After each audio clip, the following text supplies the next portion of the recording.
Ухтинские полицейские разыскивают 3 женщин по подозрению в мошенничестве. Приметы первой подозреваемой. На вид 40-50 лет.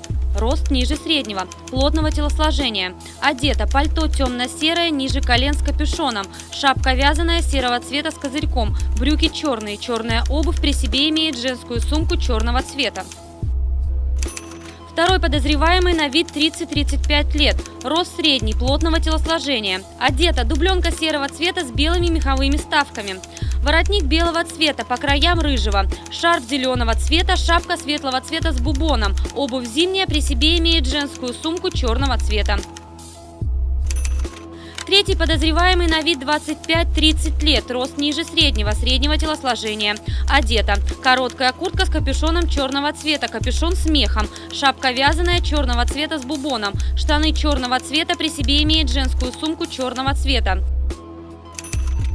Всех, кто располагает информацией о личностях и местонахождении подозреваемых, просим звонить по телефонам 77 70 72 73 90 75 или 02.